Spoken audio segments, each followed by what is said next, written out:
Hello and welcome to Never Second in Rome. This is the sequel to A Legionary's Life, and if you really liked that, then you're gonna probably love this. And there is a link in the description if you want to check it out. This is the demo, so you can actually play this right now, and you can provide some feedback, or you can add it to your Steam wishlist, or you can do whatever you'd like to. Anyway, let's start a new game and see exactly what we can do here. This is the first time I'm actually booting up the game because I wanted to experience it for the first time along with you. So, let's get some strength, shall we? Increases the damage dealt in combat. Let me see, is there actually anything that allows me to helps recover faster? Yeah, let's go for that a little bit, I suppose. Go for endurance too. Let's go for a little bit more endurance, and I wouldn't mind actually. Let's see. Let's reduce my intelligence because let's face it, that's me. I'm not particularly intelligent, so let's actually just do this. Let's do a little bit more constitution, a little bit of quickness, and there we have it. Okay, fantastic. We did a great job. Okay, so now we can select up to 2 bonus features from the list above. So we could choose Fearless, Athletic, Iron-Willed, or Talented, because the rest of them have specific requirements. So I'll probably be taking Athletic, and then we can actually take Tireless now as well, which I probably will do, so let's take that. What's Iron-Willed? What does that do? Discipline. Ooh, maybe we want to do that?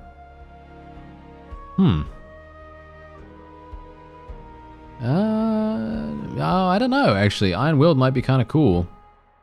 But Endurance, I'm thinking, is really nice.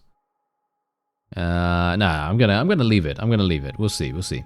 You must select the path that led you to becoming a centurion. Direct commission or promoted from the ranks. As you can see, we do not have 2 mental attributes at 57.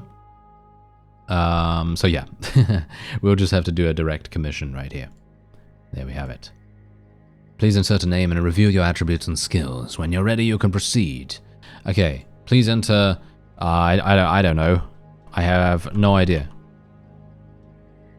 What does this even mean? Oh, okay, okay, wow, okay. Lampshade. A hereditary name, if present, distinguishes a specific family. Okay, I'm sorry, I don't know anything about this period of history, so I'm gonna be naming things really badly here.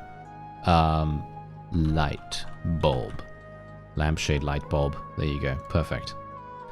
Alright, fantastic. Okay, so here we go. Your Optio is, in several respects, your second in command within the century. In battle, the Optio is positioned at the rear, where he is responsible for maintaining discipline. Charisma is an Optio's most important attribute. Good awareness and discipline are also desirable, and intellect might help on occasion, especially if it is higher than the centurions. Well, that's not going to be too bad. Alright, so discipline is useful. Awareness.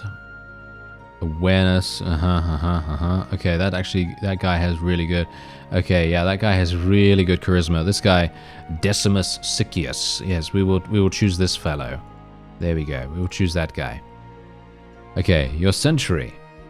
A century is the unit commanded by a centurion. As part of a freshly raised legion, your century is very close to its nominal strength of 80 men. 6 centuries form a cohort, the basic tactical unit of the Roman army, and 10 cohorts form a legion. Armies are usually composed of several legions depending on the scope and importance of a campaign.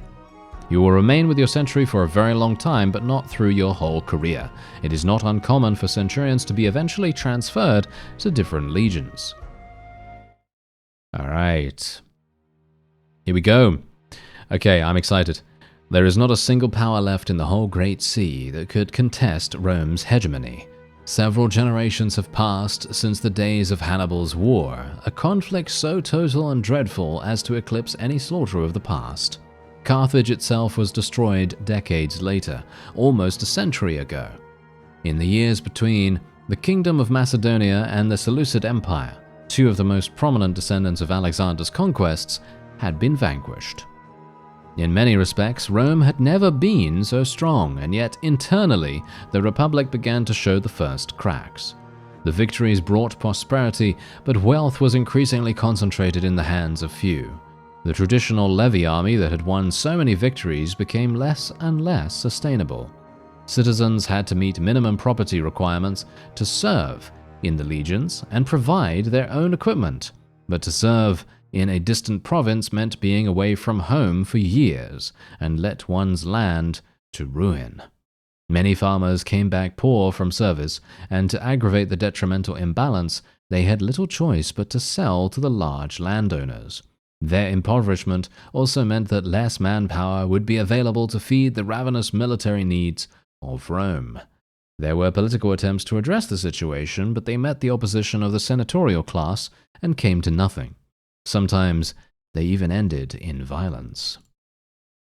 The presence of volunteers, often recruited from the poorest citizens, became progressively even, more frequent. The first prominent example was made about 50 years ago when Consul Gaius Marius recruited thousands among the destitute for his campaign in the kingdom of Numidia. A steady pay and a grant of land on discharge were a great attraction for those who were desperate and had nothing to lose. Their destiny became entwined with that of their commander. Their loyalty was to him, and no longer to the state. A dangerous arrangement in a society with a ruling class strongly driven by individual competition. With Marius was an officer. Never mind. My bad. One Lucius Cornelius Sulla, who proved extremely capable. They say a bitter rivalry was born between the two during those days. After Numidia, they both went on to become famous generals and heroes of the Republic. Then, exactly 30 years ago, Sulla attained consulship and raised a large army to respond to the aggression of King Mithridates. Mithridates? That's right? Of Pontus in the east, a campaign that promised rich spoils of war. When Marius used his political ties to supersede Sulla's command, Sulla left Rome and reached his legions. He played on the soldiers' fear that Marius would recruit his own army and they would be disbanded, losing the opportunity for abundant plunder. He convinced them to do what even Hannibal couldn't do in the old days, and marched on Rome itself. The sheer horror of the civil war that ensued left a deep scar to this day. Rome was stormed twice again by the two factions, each episode surpassing the previous one in atrocity. In the end, Sulla proclaimed himself dictator. Even after the decade-long internecine conflict and the death of Sulla, the situation remained tense. 20 years later, there is still fear among the elite that a man with enough resources and support might turn that strength against Rome and seize power by force. One such potential threat is Pompey, who in his youth had helped Sulla crush the opposition with an army raised at his own expenses. Recently, he returned from the prosperous East after a string of victories that yielded enormous riches and made him by far Rome's most successful living general. Another is Crassus, the most affluent man in the city besides Pompey. You live in Gallia Cisalpina. Cisalpina? Oh, I actually don't know how to say that, but oh well, never mind. Hopefully we won't have to say it too much. The region to the south and east of the Alps mountain range, and immediately to the north of the province of Italia. As customary, a new governor with proconsular authority was appointed in Rome to take charge here. What is not customary is that he was granted an extraordinarily long mandate that will expire 4 years from now. His rule would also include neighboring Illyricum? Oh no. My apologies. These names, I'm sorry. These are very, very unknown to me, so just bear that in mind. And the province of Gallia Transalpina that lies beyond the Western Alps, an important tract of territory to the south of Gallia proper. The vast land inhabited by many tribes outside of Rome's authority. These provinces already had a combined garrison of 4 legions, the 7th, 8th, 9th, and the 10th, a more than respectable force. The order to raise 2 more legions, 11th and 12th, came as a big surprise. The news brought a major change in your life because you were promoted to centurion and took charge of one of the 6 centuries composing the 11th. About 80 men are now under your command. As you prepare to spend the next months transforming your recruits into versatile tools of conquest, Rumors spread wildly about the intentions of the new proconsul. Whatever plans he has, this Gaius Julius Caesar must be a man of no small ambition.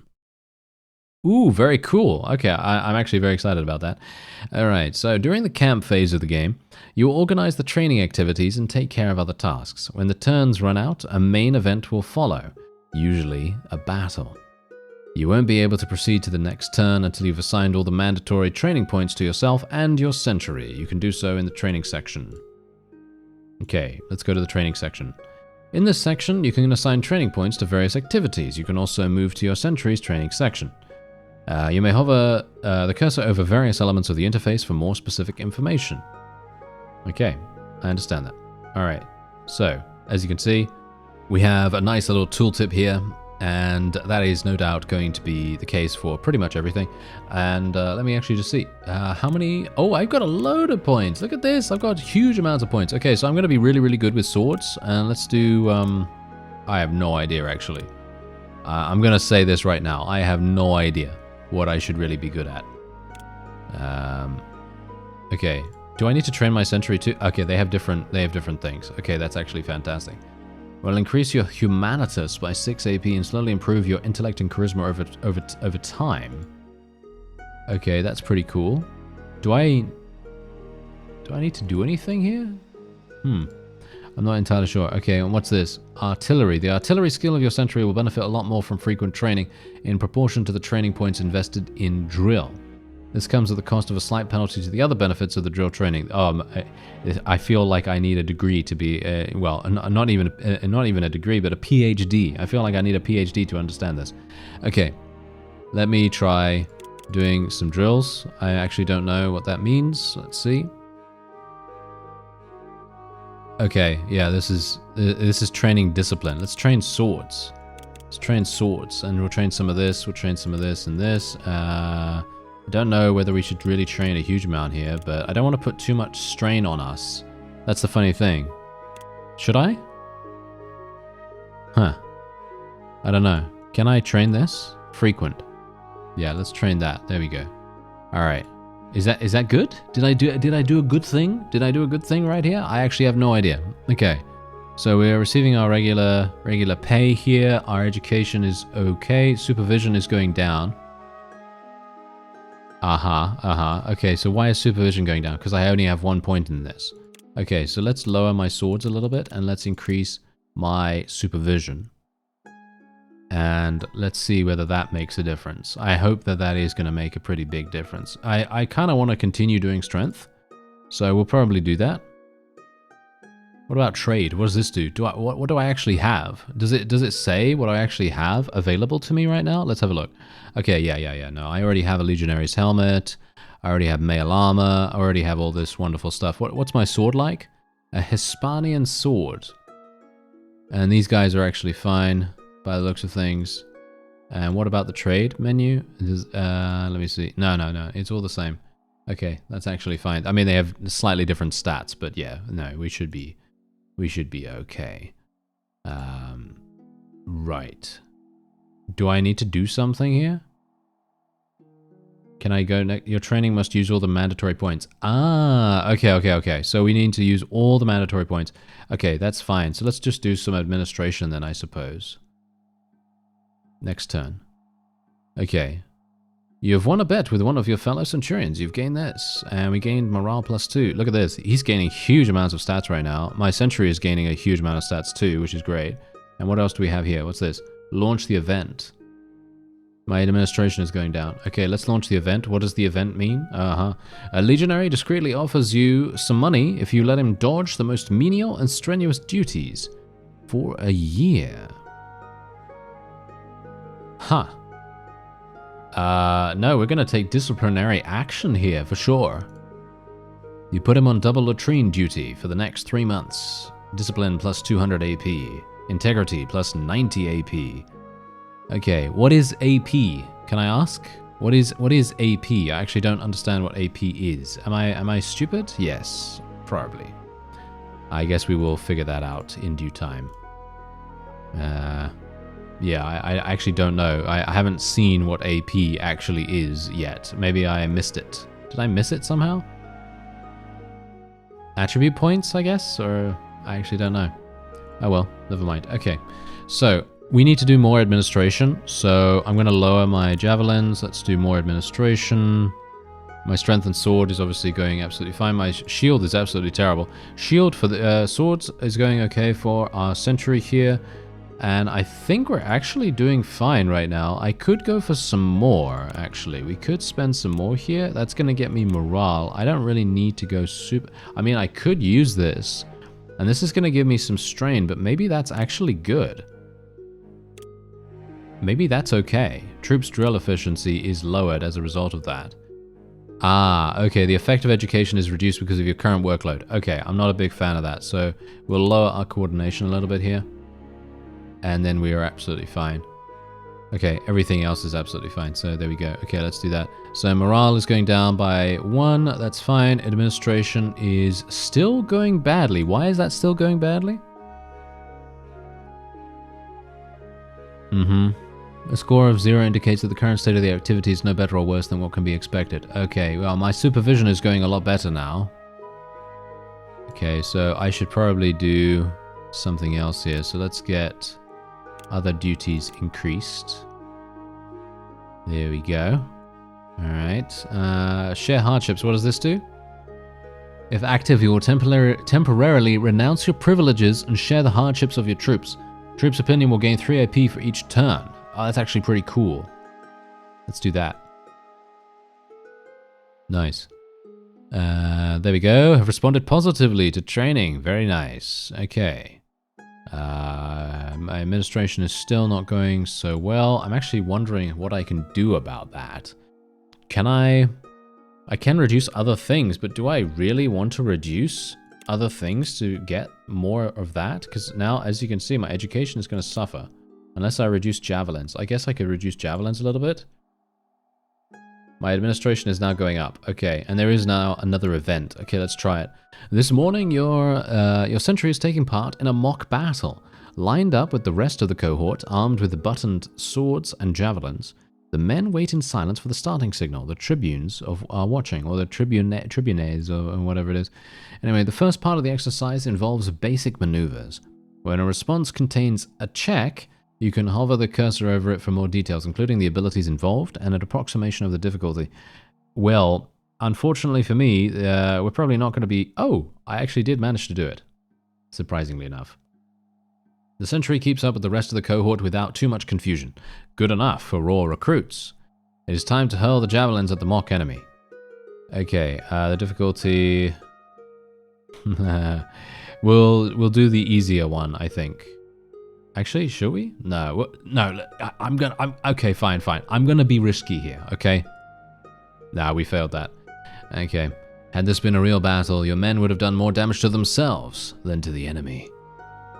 Okay, well, we actually did a lot of damage in melee here. The enemy formation is a detachment of the 9th. Under normal conditions, your men would be no match for them, but they have been instructed to go easy on the recruits. Your century holds its own as well as can be reasonably expected, even. The men have shown some shortcomings during the drill. Perhaps you just should address them before they have to face real danger. Okay, yeah, well, that's absolutely fine. I kind of understand what I need to do now. So let's increase their... I thought I had good... Oh, yeah, no, I have good swords, but not so good... Not so good javelins. So let's increase their javelin. There we go. Workload, side effects. Yeah, that's absolutely fine. Let's decrease this. Troops opinion plus 2 AP. Yeah, that's absolutely fine. Let's go with that. And let's see how that goes. Maybe that's going to go well. My supervision is insane. I don't actually know what that really does. I have no idea, but I guess this is fine to a certain degree. I don't know. Okay, we got another thing here. Appoint new staff member. Okay, what do we have? Okay, so we can appoint a signifier or a signifer and a tesserarius. I don't know what any of these do. Can I mouse over them? No, I cannot mouse over them. So let's just get this guy, I guess. The standard bearer. Aha. Okay.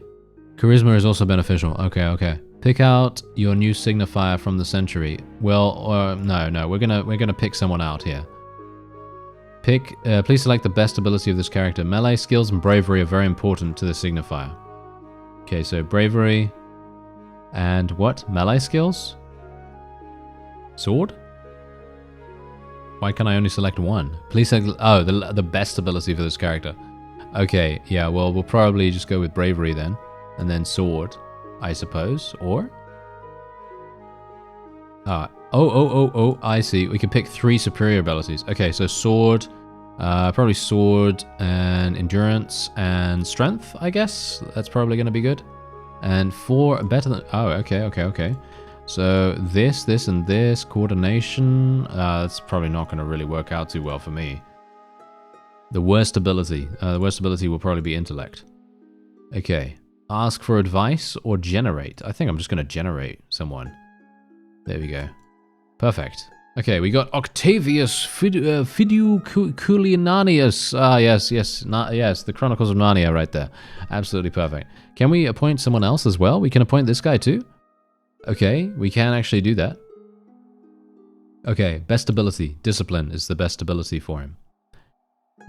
Please select 3 superior abilities. Well, what do we need? Intellect. Okay, intellect. And charisma. Where's charisma and awareness? Both of these should be really, really good. And then we can just pick, well, basically whatever at this point, I think.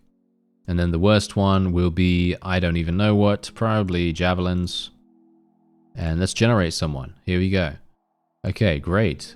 We got Numerius Munatius. Okay, absolutely perfect. Wonderful. All right, so we did a great job right there. We did a great job. Oh yes, we're going to have absolutely fantastic individuals leading our bands here.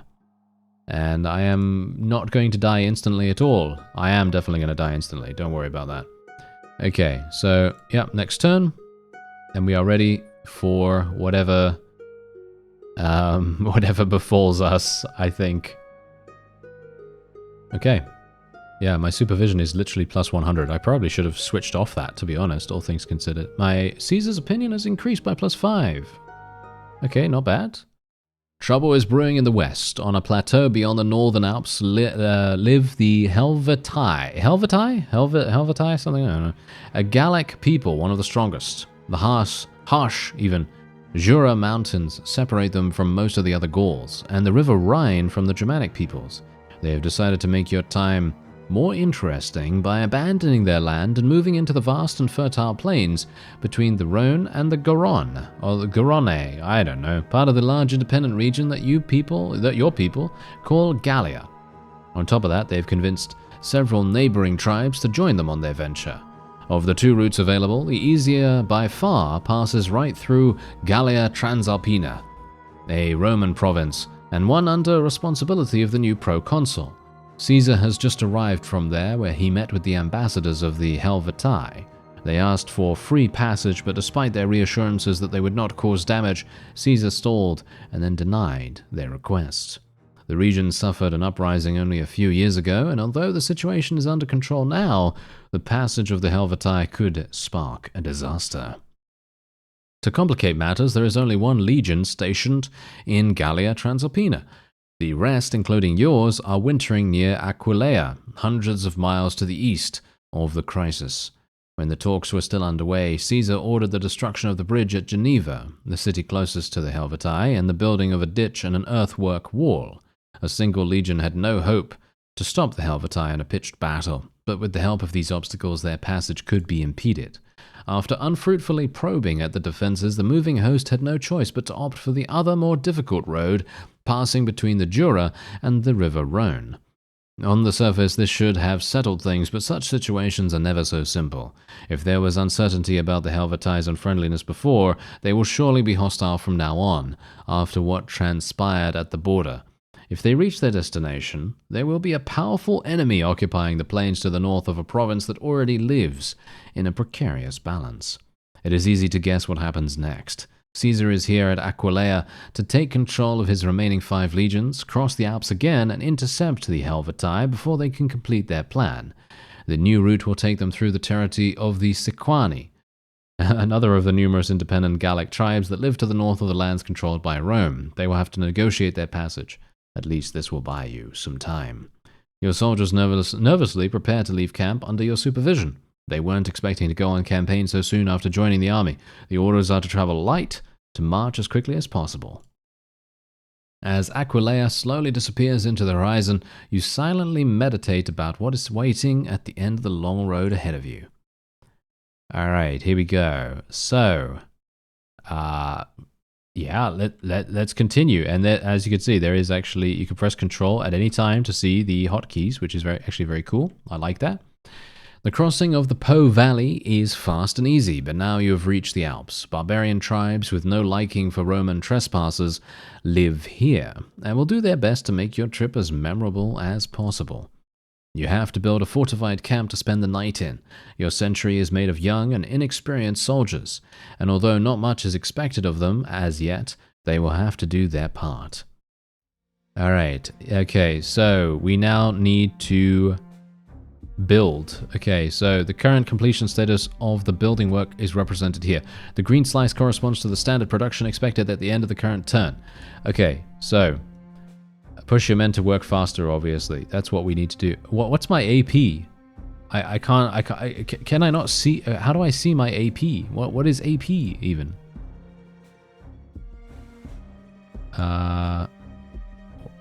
Strive for superior quality. What is? I'm sorry, I don't actually understand what this means.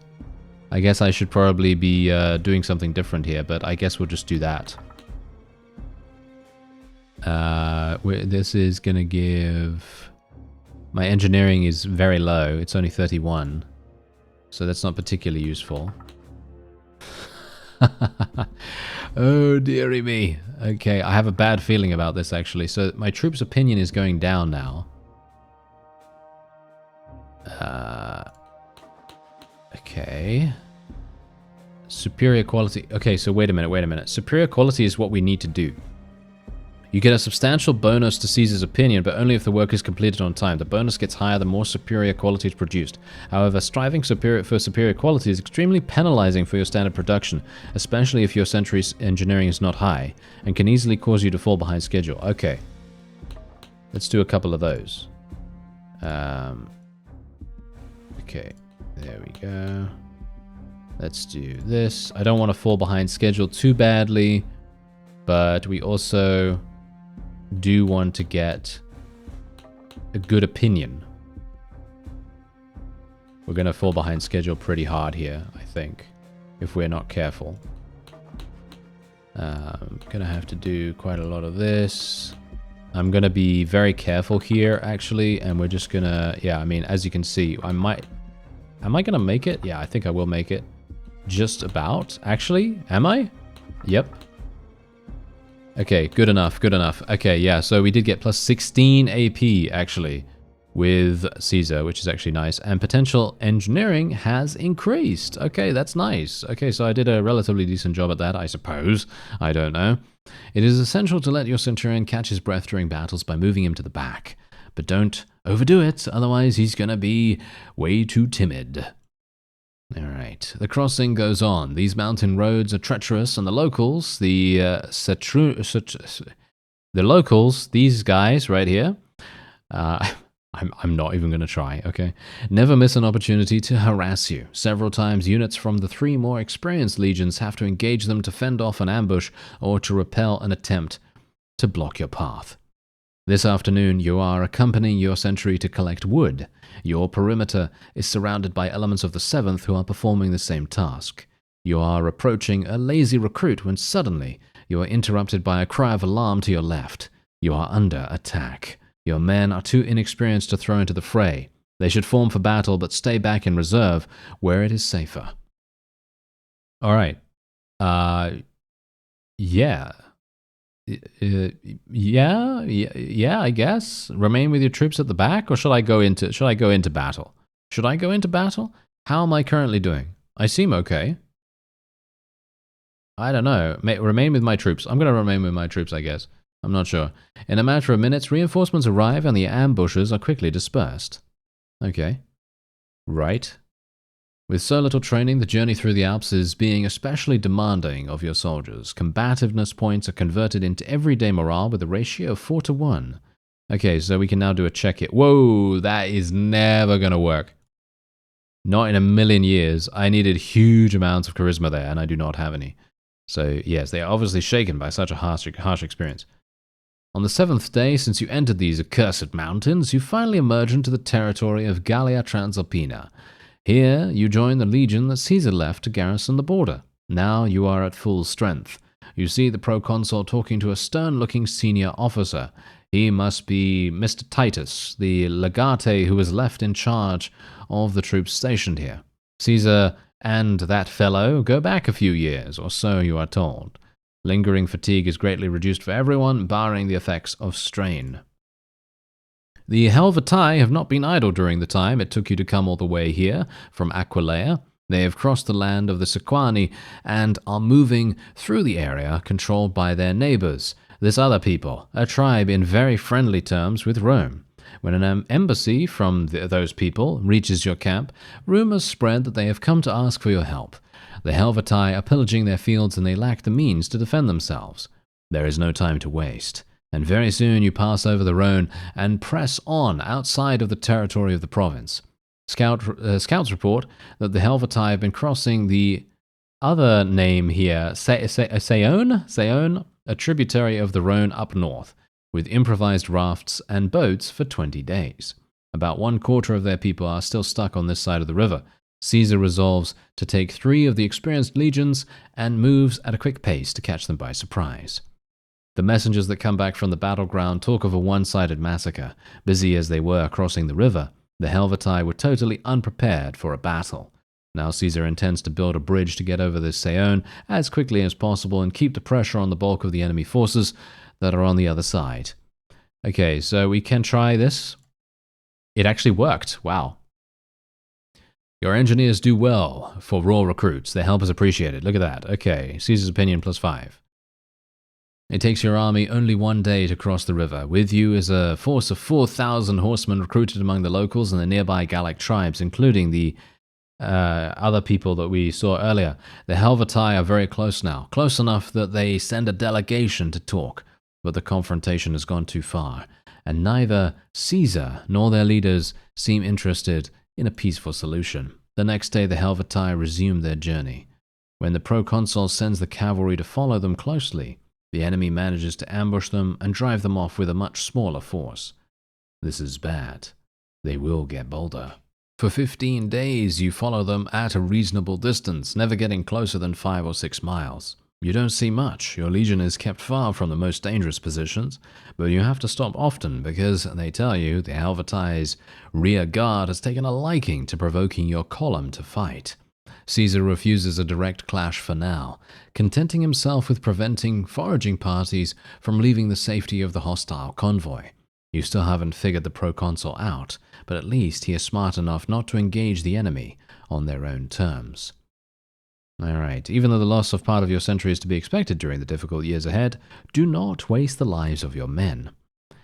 The Aedui? I have no idea. We're supposed to supply you with grain, but for some reason they are delaying. Perhaps not all of them are on your side. Perhaps some fear that your help will come at a price. And they would rather live under the yoke of other Gauls than that of the Romans. There are meetings between Caesar and some leaders of your allies, but very little transpires. You are only 18 miles from Bibracte? I don't know. The largest city of those guys. The commander decides to stop following the enemy. The new priority is to reach the city and use this opportunity to stock up on food before resuming the chase. It is not long before you are informed that the Helvetii have turned around to pursue you. They must have interpreted your sudden change of course as a sign of fear. Your cavalry is sent to engage their vanguard to buy time.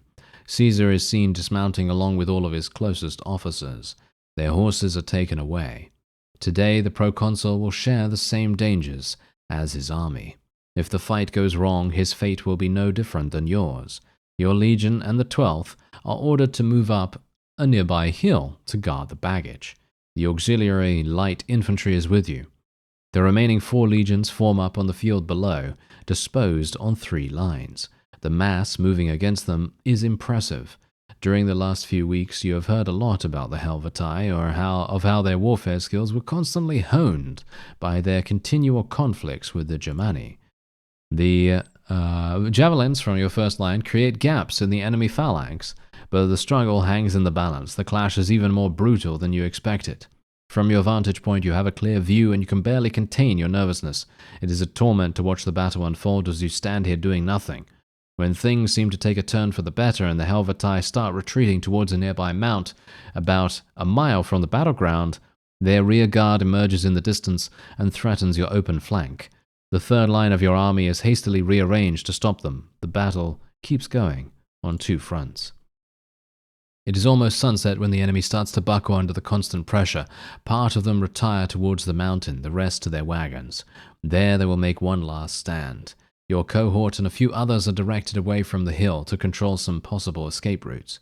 You are placed to guard a difficult pass. Anyone who tries to break through here would be at a serious disadvantage. You wait. The sky is darkening and it is getting cold when you spot a disarrayed group of spearmen approaching. They are still far, and the light is not ideal, but they do not look like battle-hardened veterans. They carry small shields, light infantry then. At any rate, you'd better not underestimate them. These people are taught to fight from a very young age, and are always dangerous. They are definitely coming in your direction. You must fight. You glance back. Your men look tense, but not too scared. Their vantage point gives them confidence, just as well, because you do not think they would be ready to fight on equal terms. Do you want to ask for the gods' favor in the upcoming battle? Sure. I have no idea. You will immediately gain combativeness +8. Later, when the vow is fulfilled, you will gain religion +100 AP, and you will spend 500 coins. An altar? Oh, this is insanely expensive. Okay, I'm not going to be able to do that. I'm just going to do the expensive sacrifice. Alright, here we go. The cohesion of your army must be 1200 or less. Of your enemy, sorry, not of your army, or less at the end of the fight. Your cohesion must be higher than your enemies. Okay, absolutely fine. So they currently have 1536 and we have 2000, so we should be absolutely fine here. And this is our approach, as you can see right here. And hopefully we are going to be okay. So let's continue. Before the hand-to-hand combat phase of battle begins, your formation and the enemy line will exchange a hail of missiles. As usual, all checks involved will be based on two opposed 2d50 rolls. As a first step, you will compete for the throw initiative. There are two possible approaches: throw normally and act in advance. You can see the details of their workings by hovering over their names near the switch that allows the selection. Next, the side that obtained the first throw will act. The damage is proportional to all that wonderful stuff, ranged attacks, and so on and so forth. Okay, great. So, this is act in advance. This is, This is going to be extremely difficult for us because our javelin skill is absolutely terrible. So I'm just going to throw normally here. Okay, we got a... Did we literally get a... Oh, we got... Ah, look at that. We got success. Okay, fantastic. Wow, that actually did... Oh. Yes. Okay, well, we got throw initiative, but we failed to actually hit them. And we bungled our throw, and this guy also bungled his throw, so that's not particularly good. Thankfully, they're also missing. But we have really good sword skills, so we should be absolutely fine here. Okay, here we go. Formation combat is divided into several melee phases of a few rounds each, interspersed by lulls. During these phases, you will control your sentry as its cohort, the tactical unit it belongs to, faces the enemy line. The bar at the top right starts full and is slowly depleted as the melee phases pass. When it is empty, the battle has come to its natural end. Below it, you can see the present status of your cohort. When it becomes slowly disengaging, it means that you're close to the end of the present melee phase. When it says disengaging, it is the last round. Okay. There's way too much for me to think about here, so I'm just going to look at the menus and actually see what's going on here. So obviously, if we want to go all out, then we can do that, and we can seize the initiative. I think that's probably going to be a good idea. Let's try to seize the initiative a little bit here, and that is indeed going to cost me a little bit of fatigue, I assume. Let's actually just see what happens when I do this. Oh, we failed to achieve the initiative. Okay, that's kind of bad. Wow, okay. Well, that's going to be interesting, isn't it? Okay, we're going to go for shield push. We could do spearhead as well if we want to. You know, I'm just going to continue. We got a success there. We inflicted 4 damage. Okay. Actually, pretty good. Pretty good amounts of damage right there, as you can see. If at least one advantage opportunity check is passed, individual conflicts ensue. Each individual conflict takes the form of a threat roll made by the formation that used the advantage opportunity. Okay, very nice. Look at that. That's very, very cool right there. And we can now make sure that we can do this. Let's do it. Okay, we're getting more successes here. We have a little bit of an imbalance. Okay, so that means I should probably do this. We should probably... What does this mean? Such a sudden change in commitment will be highly disruptive to your formation. Okay, that's absolutely fine. I don't mind that whatsoever. We're just going to go for the steadfast then. And we can even fight in the front, or we can switch ourselves to the back. I think we're going to fight in the front. We're going to continue fighting in the front, of course. Ooh, we got success. We got success. Okay, that's actually fantastic. Across the board here. Unfortunately, we are not pressing the advantage a huge amount here. They are getting pretty big fatigue, but they are now imbalanced. The enemy is now imbalanced quite significantly. We are also imbalanced somewhat. But that's fine. I think we should be okay. We are doing all right. We are gaining momentum. We are gaining momentum right there. We have... what is minus 50 here? I actually don't know what that means, but I guess we're gonna figure that out as time goes on. Let's see what happens. We're actually doing relatively well right now, at least from what I can tell, because their cohesion is quite a bit lower than ours, but obviously we are slowly disengaging now as well, so bear that in mind.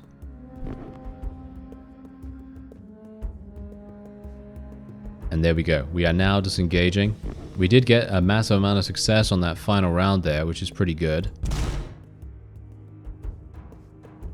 And there we have it. Okay, yeah, we're getting some pretty bad rolls there, so that's not very good. But yeah, well, we can't really do much about that. I'm actually going to be going all out. Should we go all out? Let's go all out. Let's stay fierce. Let's stay absolutely fierce here. Let's go for it. I'm going to try to be as aggressive as possible here. Okay, here we go. He's involved in a brief fight. Okay, here we go. Here he is. Okay, so we can actually select... okay, all of your attack rolls are modified by this. This is good. And let's actually close in on this guy if we can. Okay, nice, nice. Okay, yeah, we're actually doing really, really nicely here as well. Okay, so we're just going to strike him. Let's see what we can do. We could potentially bypass this. Let's go for the torso. Okay, he actually managed to defend, unfortunately. I was kind of hoping because we are being... here we go. This is perfect. We can now recover. We succeeded on the recovery. He's trying to strike my neck. That's fine. We don't have to worry about that too much. Okay, let's try and strike him once again. Okay, here we go, here we go. Shall we try and attack the neck as well? Ooh, let's go for it. Why not? Yeah, he's going to defend that, of course. He's going to defend that. Okay, let's go for the arm. Okay, he's going to defend that too. Ooh, unfortunate for me. Oh, he's actually managing to hit, and he bypassed my armor too. What a beast. What a beast he actually is right there. Okay, well, we can actually just recover a little bit. At least we're succeeding at that. We can actually change to regular here. And let's go for a rebound focus now. This guy is doing massive, massive damage to us right here too. And by the way, I don't know whether I told you this already, but you should probably take a look, actually, at the link in the description, because you can play this right away, right now. I think I already said that. But you can play this right away, and you can have a whale of a time trying to do your very best against the opponent here. And he's absolutely murdering us. Wow, yeah, he actually killed. Wow, crushing victory right there. He did great. He did absolutely fantastically. And we are now going to disengage. There you go. All right. And what we're going to do is we're going to gain momentum. I'm going to go fierce once again. That's what we're going to do. We're going to go straight forward here. Oh yeah, we're pressing the advantage. Absolutely fantastic. We're pressing the advantage. And I'm going to be continuing to gain momentum here, or try to gain momentum as much as possible. And then I'm going to continue to go all out as much as I possibly can. Now I'm involved in a fight. Okay, this is maybe not going to be the best idea, is it? Okay. Let's see. No, okay, yeah, we'll just close in. Just gonna close in on him right now. This guy obviously has the opportunity to absolutely murder us. Okay, we could go for an offensive focus, or we could go for... No, I think we're probably just gonna randomly go for this. Attack modifier is only -1, so we can probably hit him. He actually defended that. Okay, I'm surprised, actually. I thought I would quite easily be able to defend against that, but apparently not. Let's go for the arm, I guess. Yeah, he's defending against that too. I'm actually really surprised. How does that even happen? Huh. Well, we're failing the recovery, unfortunately for me, so that is a little bit problematic. Let's go for another recovery here. That's going to give me a huge modifier. There we go. Then we can strike him once again. Let's go for the head. No, I actually feel like he's got a great attack modifier. He must have a really, really good attack modifier, as you can see. His attack modifier is... not actually... He's got 0. I've got 0 too. Huh. Okay, that's actually kind of weird. Alright. I guess I'll just use a recovery once again. We are succeeding on that at least. So I guess that's kind of good. Ah, here we go, here we go. We can actually hit the torso maybe? No, he's way too defensive. He is way too defensive here. I have a bad feeling about this. Well, we can just recover a little bit if we want to. That was completely undisturbed. And that's not really going to do much. We could go for the groin. That's not really going to do much either, as you can see. But there you go. At least I didn't die. That was completely inconsequential. Okay, fantastic. We're actually not doing too badly in terms of the enemy's cohesion, and I'm actually going to be going all out now. I'm literally just going to go all out. We are going to press the advantage as much as we possibly can. And unfortunately for me, yeah, we're going to go forceful here. Wait. No, we're going to go rapid. All of your attack rolls are gaining +8. And that's kind of what I want to do. I want to go hyper aggressive here because we're doing basically no damage. So I'd like to try and see whether I could do that. And this is not going to give me that much. What about a feint? Let's do a bluff. Okay, we misled him. Fantastic. He did resist a little bit of that, but that's okay. Let's go for a torso attack. No, as you can see, he's far and away much better than we are right here. That's kind of unfortunate. And yeah, we can try to recover, but that's going to be extremely difficult. No, because the action modifier is -14 right now. I'm still trying to recover. Unfortunately, not working. So we're going to have some issues here. Hopefully we're... No, +62. That's definitely going to be a success this time. Thank you. We can recover once again. Ooh, we missed it by 1. Okay, that's unfortunate. Thankfully, we should be absolutely fine here. Maybe I should just play completely defensively instead of aggressively. Maybe that's a better idea. I'm not entirely sure, but whatever the case, we are absolutely fine. I'm not actually going to die this time, so that's quite nice. I am indeed recovering quite a bit. And there you go. Modest defeat, modest victory. Okay, I don't really mind about that too much. And we're going to just continue going all out here. And we need to get their cohesion really, really low. So we are just going to try our best here as much as possible.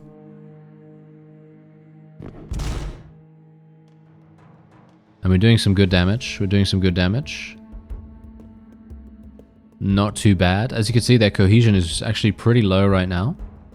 And if we can just continue to do damage to them like so, we should be absolutely fine. Alright, so we're in another little bit of Mortal Kombat here, and I'm actually going to be playing much more defensively this time around, and I'm going to see how that actually affects things. I'm going to go for a defensive focus here.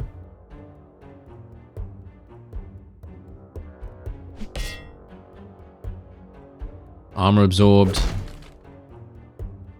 Okay, so defensive. We're going completely defensive here. Completely defensive. And that's all I'm going to do. I'm just going to be completely defensive, see how that actually works. It doesn't seem to actually be helping me in the least. My HP, I'm taking massive damage. I don't know. I guess I don't understand the game. That's kind of unfortunate for me because I'm my character is definitely going to die here. I could do a shield, but this is not really going to do much, as you can tell. massive, massive negative bonuses here. And he's definitely going to hit me. And we are dead. Yes. There you go. A crushing defeat. And that is indeed a game over. There you go. Because our character died. But there we are. I gotta say, I actually think this game is extremely, extremely fun. Relatively difficult for me personally, but I know that there are going to be people out there that will really, really love this, and I think I probably just need to spend a little bit more time getting used to how things work, because let's face it, that's usually what these games are all about. It's all about knowledge, it's all about getting the information in your head and being able to fully, shall we say, gain an understanding of how you're gonna do things. So yeah, I think that's going to be, it's going to be a huge amount of fun, and I would highly recommend checking it out. There is a link in the description, and add it to your Steam wishlist as well, so you're notified when the full game is released. And otherwise, I thank you very much for watching, and I'll see you next time.